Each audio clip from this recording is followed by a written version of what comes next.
Good morning students, welcome to our online class. நம்ம இது வரைக்கும் லாஸ்ட் கிளாஸ் வந்து சாப்டர் 4 பார்த்துருப்போம். அதாவது ஆப்ரேட்டிங் சிஸ்டம் பற்றி என்னங்கிறது பார்த்தோம் இல்லைங்களா. ஆப்ரேட்டிங் சிஸ்டம்னா என்ன, அதோட மெயின் பர்பஸஸ் என்ன அப்படிங்கிறத ஒன் பை ஒன்னாக பார்த்தோம்.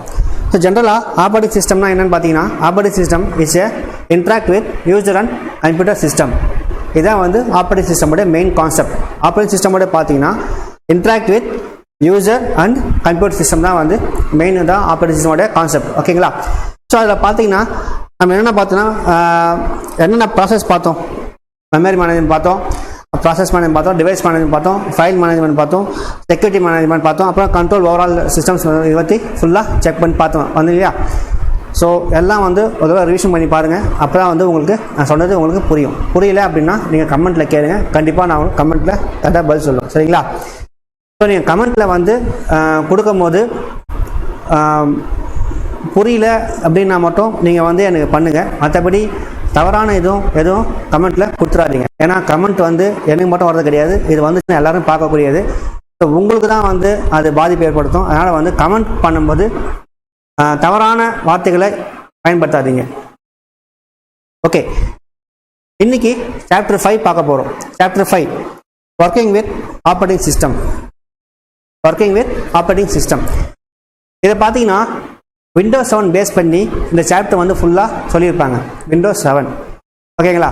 ஜென்ரலாக ஆப்ரேட்டிங் சிஸ்டம்னா என்ன, interact with user and computer system or interact with, அதாவது it's use to hardware and software. ஓகேங்களா. ஆப்ரேட்டிங் சிஸ்டம் பார்த்தீங்கன்னா communicate with hardware with related the software. நான் சொன்னேன் இல்லையா, ஒரு ஹார்ட்வேர் இருக்குது அப்படின்னா அதுக்கு ரிலேட்டடாக சாஃப்ட்வேர் போட்டால் தான் அந்த ஹார்ட்வேர் ஒர்க் ஆகும். இதுக்கும் ஆப்ரேட்டிங் சிஸ்டம்னா வந்து யூஸ்ஃபுல்லாக ஒர்க் ஆகும். ஃபார் எக்ஸாம்பிள், ஒரு பென் ட்ரைவ் இருக்குதுன்னு வச்சிங்களேன், யூஎஸ்பி ட்ரைவ் இருக்குது. அந்த யூஎஸ்பி ட்ரைவ் வந்து நீங்கள் என்ன பண்ணுறீங்கன்னா சிஸ்டமில் வந்து இன்சர்ட் பண்ணுவீங்க. இன்சர்ட் பண்ணும்போது உங்களுக்கு வந்து அந்த கீழே லெஃப்ட் சைட் கீழே பார்த்தீங்கன்னா ஆட்டோமேட்டிக்காக வந்துட்டு இன்ஸ்டாலிங் டிவைஸ் டிரைவ்னு சொல்லிட்டு ஒரு ஆப்ஷன் காமிக்கும். ஆட்டோமேட்டிக்காக இன்ஸ்டால் ஆகும், ஆட்டோமேட்டிக்காக உங்களுக்கு பென் ட்ரைவ் ஓப்பன் ஆகும். நீங்கள் என்ன நம்பிங்க, போட்டோடனே பென் ட்ரைவ் ஓப்பன் ஆகுது அப்படின்னு அப்படி கிடையாது. அது போட்டோடனே ஆப்ரேட்டிங் சிஸ்டம் என்ன பண்ணணும், டிடெக்ட் பண்ணணும். ஆப்ரேட்டிங் சிஸ்டம் வந்து ஓகே ஒரு நியூ டிவைஸ் உள்ளே வந்துருக்கு, அது என்ன டிவைஸ்னா யூஎஸ்பி பென் ட்ரைவ், அதுக்கு டிரைவர்ஸ் இருக்கா, அதாவது அந்த ஹார்ட்வேருக்கு சாஃப்ட்வேர் நம்மக்கிட்ட இருக்கா அப்படின்னு செக் பண்ணணும். இருந்துச்சு அப்படின்னா ஆட்டோமேட்டிக்காக என்ன பண்ணணும், ஆட்டோமேட்டிக்காக அந்த சாஃப்ட்வேர் வந்து இன்ஸ்டால் பண்ணி என்ன பண்ணோம், சிஸ்டமில் உங்களுக்கு ஆப்ரேட் பண்ண வைக்கிறோம். ஸோ இது வந்து பேசிக், அதாவது விண்டோஸோடைய ஒர்க்கிங்கே இதுதான்ப்பா. ஓகேங்களா. ஓகே, அதாவது இன்னொன்று பார்த்தீங்கன்னா it's interact with user and computer system. யூசராக நீங்கள் இருக்கீங்க, இப்போ நாம் இருக்கோம், கம்ப்யூட்டர் மாதிரி உட்காடுறோம்.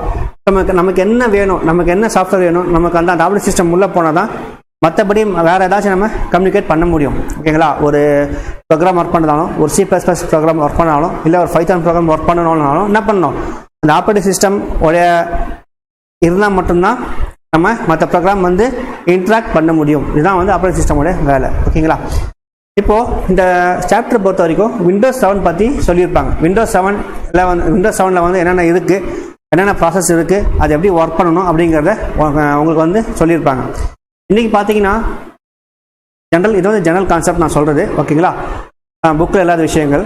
அதாவது இன்றைக்கி விண்டோஸ் 7 வந்து மைக்ரோசாஃப்ட் வந்து ஸ்டாப் பண்ணிட்டாங்க, அதை மேனுஃபேக்சர் ஸ்டாப் பண்ணிட்டாங்க, அதோடைய அப்டேட்ஸ்லாம் வந்து ஸ்டாப் பண்ணிட்டாங்க. ஏன் அப்படின்னா விண்டோஸ் 7 வந்துட்டு பின்தங்கி போயிட்டதுனால இன்றைக்கி வந்து விண்டோஸ் 10, அதுக்கப்புறம் விண்டோஸ் 11, 13 வரைக்கும் நமக்கு வந்து விண்டோஸ் வந்து இப்போ வந்திருக்கு.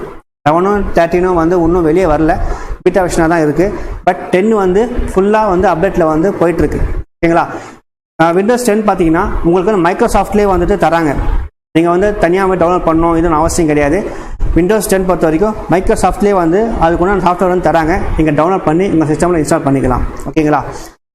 விண்டோஸ் 7 பொறுத்த வரைக்கும் விண்டோஸ் 7 வந்து ஓல்டு வெர்ஷன். அதாவது இப்போ இருக்கிற ஒரு சில சிஸ்டம்ஸ் வந்து யூஸ் பண்ணுறாங்க, இருக்கிறவங்க யூஸ் பண்ணிக்கலாம். பட் என்னென்னா அதுக்கு வந்து இனிமேல் அப்டேட்ஸ் இருக்காது. இருக்கிற ஓல்டு அப்டேட்ஸ் அப்படியே இருக்கும். இனிமேல் நியூ அப்டேட்ஸ் வந்து விண்டோஸ் 7க்கு இருக்காது. ஓகேங்களா. ஸோ இனிமேல் வந்து ஃபுல்லாக விண்டோஸ் 10 தான் வந்து யூஸ் பண்ண போகிறாங்க. நம்ம புக்கில் வந்து கொஞ்சம் ஓல்டு இருக்கிறதுனால அது வந்து விண்டோஸ் 7 சொல்லி கொடுத்துருக்காங்க. ஓகே, வாங்க நம்ம லெசனுக்குள்ளே போகலாம். ஃபர்ஸ்ட் வந்து introduction to operating system.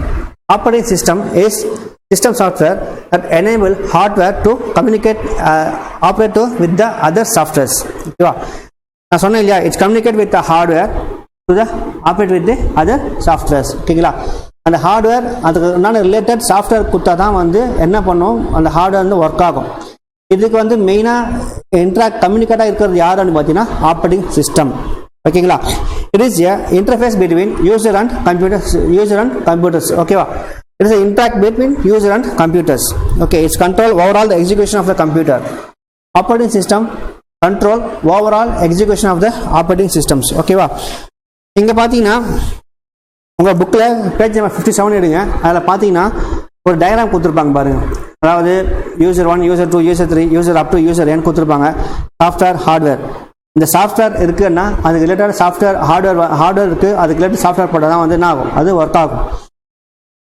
Memory management, process management, file management, device management, security management, அப்புறம் control of overall system performance. இதுதான் வந்து செகண்ட் வந்து introduction to Windows operating system.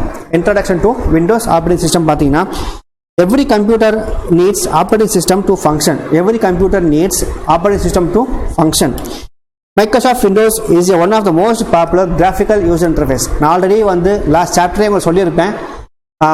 Microsoft office தான், அதாவது மைக்ரோசாஃப்ட் ஆஃபீஸ் பொறுத்த வரைக்கும், விண்டோஸ் பொறுத்த வரைக்கும் எல்லாமே அது GUI கை தான் வந்து இருக்கும். அதாவது GUI graphical user interface use பண்ணி தான் வந்து ஆப்ரேட்டிங் சிஸ்டம் வந்து டிசைன் பண்ணியிருப்பாங்க. ஓகேங்களா? ஏன் அப்படின்னா இப்போது ஒரு நீங்கள் போய் கம்யூனிகேட் பண்ணுறீங்க, ஒரு சிஸ்டமில் கம்யூனிகேட் பண்ணுறீங்க, அதில் ஃபுல்லாக வந்து கமெண்ட்ஸாக இருந்துச்சுன்னா ரொம்ப கஷ்டம்.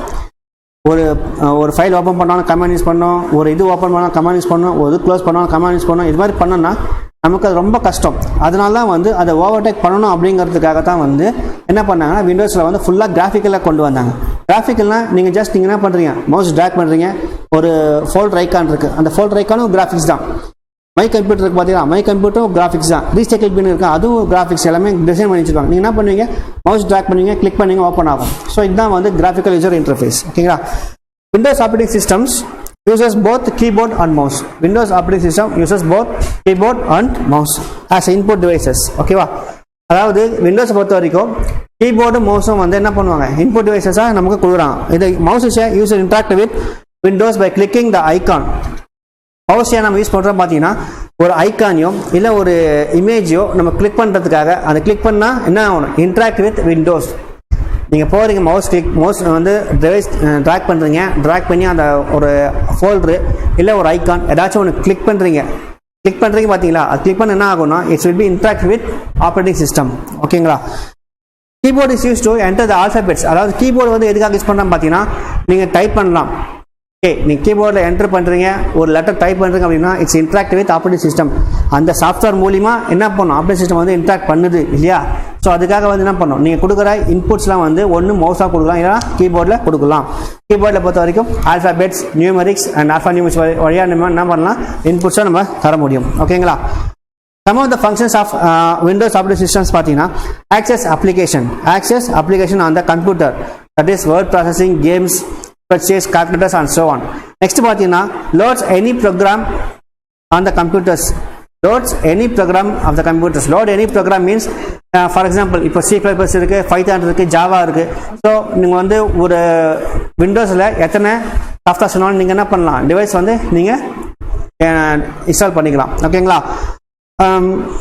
File management activities example creating, modifying, saving, deleting of files and folders. File management activities பார்த்தீங்கன்னா ஒரு ஃபைல் இருக்குது, ஒரு ஃபோல்டர் கிரியேட் பண்ணணும் அப்படின்னா என்ன பண்ணுவீங்க, ரைட் கிளிக் பண்ணலாம், ரைட் கிளிக் பண்ணி நியூ ஃபோல்டர் கிளிக் பண்ணால் ஒரு ஃபோல்டர் கிரியேட் ஆகும். அதுக்குள்ளே போய்ட்டு ஒரு ஃபைல் நீங்கள் கிரியேட் பண்ணலாம். அந்த ஃபைலை வந்து நீங்கள் மாடிஃபை பண்ணலாம். மாடிஃபை மீன்ஸ் எடிட்டிங் பண்ணலாம், இல்லை ஏதாச்சும் சேஞ்சஸ் பண்ணலாம், ஃபைல் நேம் வந்து மாற்றலாம். அப்படி இல்லைனா என்ன பண்ணலாம், அந்த ஃபைல் உங்களுக்கு தேவையில்லைன்னா delete பண்ணிடலாம். ஓகேங்களா? ஸோ இதான் வந்து file management of the operating systems. Next பார்த்தீங்கன்னா வேரியஸ் வெர்ஷன் ஆஃப் விண்டோஸ் சொல்லி கொடுத்துருப்பாங்க. வேரியஸ் வெர்ஷன்ஸ் ஆஃப் விண்டோஸ் ஒரு பெரிய டேபிள் காலம் கொடுத்துருப்பாங்க.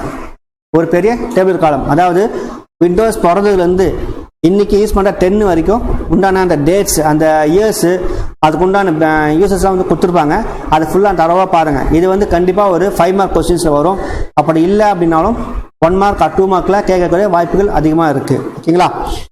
ஜென்ரலாக நீங்களே பார்த்துங்க, விண்டோஸ் ஃபஸ்ட்டு வந்து விண்டோஸ் 1.x 2.x இதெல்லாம் வந்து என்ன இயர்லேருந்து வந்துச்சு, அப்புறம் என்னென்ன யூஸ் பண்ணாங்க, என்னென்ன ஆப்ரேட்டிங் சிஸ்டம் யூஸ் பண்ணாங்க பார்த்துங்க. அதை பார்த்தீங்கன்னா விண்டோஸ் 95 இருக்குது, 98 இருக்குது, விண்டோஸ் 98 நான்லாம் யூஸ் பண்ணும் போது, அதாவது நான் படிக்கும் போது, நான் காலேஜெலாம் படிக்கும் போது விண்டோஸ் 95 நான் பார்த்துருக்கேன், விண்டோஸ் 98 பார்த்துருக்கேன். விண்டோஸ் 95 வந்து பிளாக் அண்ட் ஒயிட் சிஸ்டம்லாம் ஒர்க் ஆகும், பிளாக் அண்ட் ஒயிட்ல சிஸ்டமில் தான் ஒர்க் ஆகிற மாதிரி கொடுத்துருப்பாங்க. 98 வந்து கலரில் கொடுத்துருப்பாங்க, கலரில் வரும். விண்டோஸ் 95 ஒர்க் பண்ணியிருக்கோம், விண்டோஸ் 98 ஒர்க் பண்ணியிருக்கோம். அதெல்லாம் வந்து ரொம்ப ரொம்ப அதாவது பார்த்தீங்கன்னா என்ன சொல்கிறது, என்ன ஒரு சின்ன டிவைஸ் இன்ஸ்டால் பண்ணாலும் அதுக்கு வந்து ஒரு டிரைவர்ஸ் போட்டால் தான் மட்டும்தான் என்ன ஆகும், அந்த இது வந்து ஒர்க் ஆகும். இப்போலாம் பார்த்தீங்கன்னா விண்டோஸில் 7 விண்டோஸ் 10 பார்த்தீங்கன்னா ஜஸ்ட் நீங்கள் பென்ட்ரைவ் சொல்லணும்னா ஆட்டோமேட்டிக்காக உங்களுக்கு இன்ஸ்டால் ஆகிடும் இல்லையா? அது மாதிரிலாம் இப்போ கிடையாது.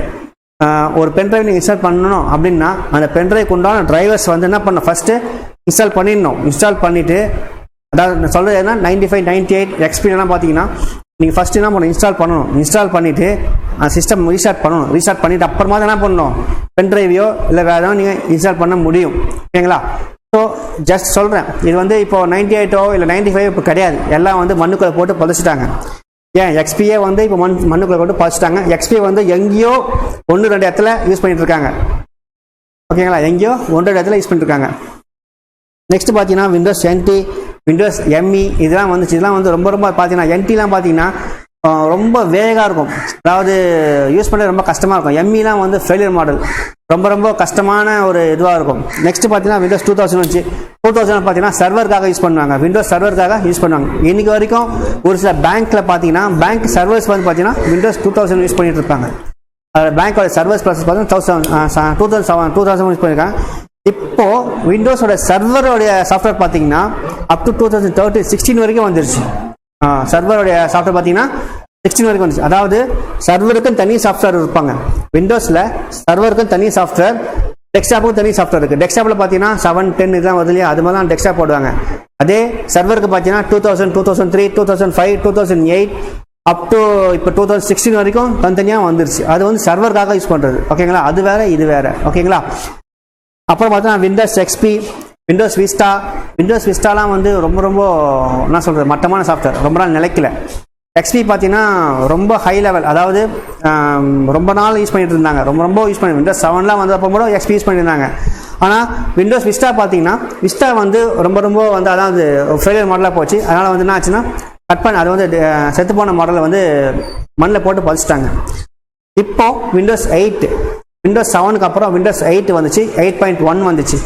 இது வந்து ரொம்ப ரொம்ப என்ன பண்ணுறது, பக்ஸ் நிறைய இருந்துச்சு, ஒரு யூசருக்கு வந்து இன்ட்ராக்ஷன் இல்லாமல் இருந்துச்சு. அதனால் வந்து அதை வந்து என்ன பண்ணிட்டாங்க, ஸ்டாப் பண்ணிட்டாங்க. ஆனால் இப்போ நிலையா நிற்கிறது பார்த்தீங்கன்னா விண்டோஸ் 7, விண்டோஸ் 10. ஓகேங்களா? இதுதான் வந்து நிலையா நின்று இருக்கு. ஆனால் மைக்ரோசாஃப்ட் பொறுத்த வரைக்கும் விண்டோஸ் 7 வந்து ஸ்டாப் பண்ணிட்டாங்க, மேனுஃபேக்சர் ஸ்டாப் பண்ணிட்டாங்க. அதே போல் விண்டோஸ் 7ஓட அப்டேட்ஸும் ஸ்டாப் பண்ணிட்டாங்க. நீங்கள் வந்து விண்டோஸ் 7 உங்கள் சிஸ்டமில் வச்சுருந்தீங்கன்னா நீங்கள் அப்டேட் பண்ணணும்னு நினச்சிங்கன்னா உங்களுக்கு அப்டேட் ஆகாது, எரர் வரும். ஸோ தேவையில்லாமல் அப்டேட் பண்ணாதீங்க. வச்சுருந்தீங்க அப்படின்னா பழைய அப்டேட் சொல்லிட்டு அப்படியே இருக்கும், யூஸ் பண்ணிக்கிங்க, அவ்வளோதான். ஓகேங்களா? நெக்ஸ்ட் பார்த்தீங்கன்னா ஹேண்டிலிங் எ மவுஸ். மவுஸ் எப்படி ஹேண்டில் பண்ணணுங்கிறது சொல்லியிருக்காங்க. இது வந்து பெரிய விஷயம் கிடையாது, ஏன்னா நீங்களே வந்து மவுஸை எப்படி ஹேண்டில் பண்ண உங்களுக்கு தெரியும். லெஃப்ட் ரைட் கிளிக்கு, லெஃப்ட் கிளிக்கு, நடுவில் வந்து ஸ்கால் பாஸ் இருக்குது. அது என்னென்ன யூஸ் ஆகுது உங்களுக்கு தெரியும். உங்களை சொல்லித்தரணும் அவசியம் கிடையாது, நீங்கள் வந்து சொல்லி தருவீங்க. அந்த அளவுக்கு நீங்கள் வந்து மவுஸ் பற்றி நல்லா தெரிஞ்சிருப்பீங்க. மவுஸ் எத்தனை வகை இருக்குங்கிறது நம்ம ஃபஸ்ட் சாப்டர்லேயே பார்த்துட்டோம். மவுஸ் எப்படி யூஸ் பண்ணணுங்கிறதும் ஃபுல்லாக பார்த்துட்டோம். இங்கே வந்து பார்த்தீங்கன்னா சிஸ்டமில் விண்டோஸ் எப்படி யூஸ் பண்ணணும் அப்படிங்கிறத அந்த இது பார்த்துங்க. ஜஸ்ட் ஆக்ஷன் பார்த்தீங்கன்னா பாயிண்ட் டு அன் ஐட்டம், அதாவது move the mouse over the item. ஒரு ஃபோல்டர் இருக்குன்னா அந்த ஃபோல்டர் மேலே நீங்கள் மவுஸ் என்ன பண்ணலாம், கொண்டு போகலாம். அது என்ன பண்ணலாம், ரைட் கிளிக் பண்ணால் என்ன ஃபங்க்ஷன் வரும், கிளிக் பண்ணிங்கன்னா ஐட்டம் வந்து ஸ்க்ரீன் ரிலீஸ் த.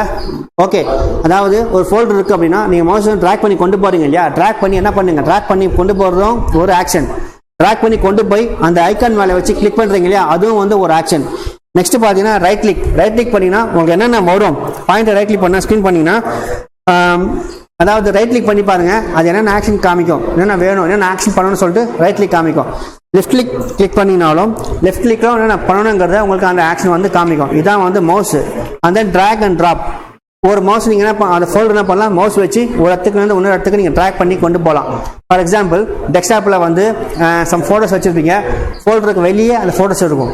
நீங்கள் என்ன பண்ணணும், அந்த ஃபோட்டோஸ் எல்லாம் என்ன பண்ணணும், அந்த ஃபோல்டரில் தூக்கிட்டு போகணும் அப்படின்னா என்ன பண்ணீங்க, ஜஸ்ட் ஒன்றும் இல்லை, அந்த ஃபோல்டரை வந்து ட்ராக் பண்ணுங்கள். லைட்டாக மவுஸ் வச்சு கிளிக் பண்ணி, எதுவும் பண்ணாதீங்க, மவுஸ் வச்சு கிளிக் பண்ணி அப்படியே கொண்டு போய் என்ன பண்ணணும், அந்த ஃபோல்டரில் ட்ராக் இன்சர்ட் பண்ணிங்கன்னா ஆட்டோமேட்டிக்காக ஆகும், ஃபோட்டோஸ்லாம் வந்து அங்கே போய் இன்சர்ட் ஆகிடும். ஓகேங்களா? இதான் வந்து how to handling mouse. Next பார்த்தீங்கன்னா விண்டோஸ் டெஸ்க்டாப். இதை வந்து நெக்ஸ்ட் கிளாஸில் பார்ப்போம். ஸோ இது வரைக்கும் உங்களுக்கு டவுட் எதாச்சுன்னா நீங்கள் கமெண்ட் பண்ணுங்கள். கமெண்ட்டை தயவுசெய்து சப்ஜெக்ட் ரிலேட்டாக கேளுங்க. தேவையில்லாமல் வீண் வார்த்தைகள் வந்து அதை கொடுக்காதீங்க. ஓகேங்களா? கமெண்ட்ஸ் வந்து எல்லாரும் பார்க்குறது உங்களுக்கு யூஸ்ஃபுல்லாக இருக்கணும் அப்படிங்கிறது தான் நாங்கள் சொல்கிறோம். தேவையில்லாத வார்த்தைகள் யூஸ் பண்ணாதீங்க. ஓகேங்களா? உங்களுக்கு டவுட் எதாவது இருந்துச்சுன்னா சொல்லுங்கள், கண்டிப்பாக நான் கிளியர் பண்ணி கொடுக்குறேன். Thank you, have a good day.